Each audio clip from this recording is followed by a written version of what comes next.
Zabezpečujú hygienickú starostlivosť, stravovanie a polohovanie nesebestačných klientov vo všetkých vekových obdobiach. Podieľajú sa na starostlivosti o vyprázdňovanie klientov, merajú a zaznamenávajú fyziologické funkcie, spolupracujú na odbere a odosielaní biologického materiálu na vyšetrenie. Vykonávajú administratívne práce spojené s hospitalizáciou klienta a množstvo ďalších zaujímavých a zmysluplných činností. Charakteristickým znakom osobnosti absolventa je jeho morálno-etický a humánny prístup k ľuďom, najmä k nesebestačným, k chorým, starým, telesne postihnutým, vychádzajúci z lásky k človeku a snahy pomáhať mu, dokázať ho akceptovať a akceptovať jeho práva, pochopiť ho, prejaviť mu úctu, empatiu, útechu a emocionálnu podporu. Ak by sme chceli porovnať zdravotníckeho asistenta a sestru na výstupe obidvoch štúdijných programov, môžeme konštatovať, že zdravotnícky asistent vykonáva približne 3/4 výkonov oproti sestre.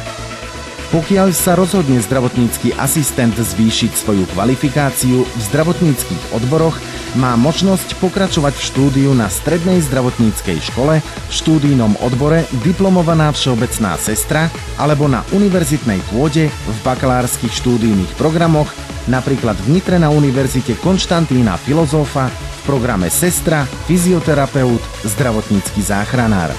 Ak ho však štúdium zdravotníckeho asistenta nenatkne, sú mu otvorené všetky vysokoškolské štúdijné odbory.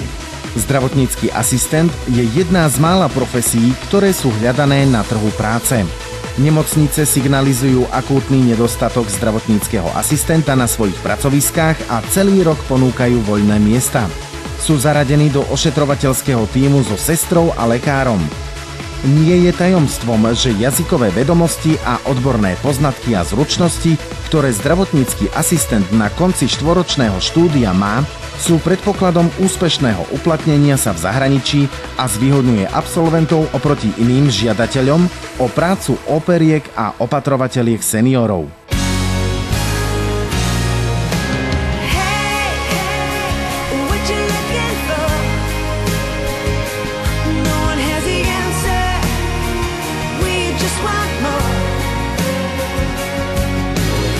Dnešná doba je charakteristická aj výzvami smerom k nám, k ľuďom, aby sme sa starali o svoje zdravie a niesli zodpovednosť za kvalitu nášho života.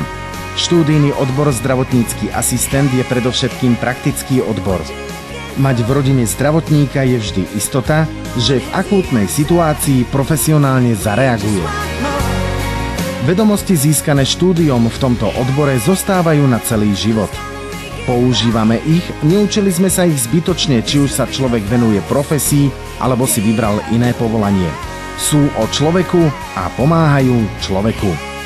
Každý, komu záleží na jeho zdraví a zdraví jeho blízkych, kto má vzťah k deťom, k ľuďom, alebo si vybral povolanie blízke zdravotníctvu, komunikácii, manažmentu, sociálnej práci, je na zdravotníckej škole správne.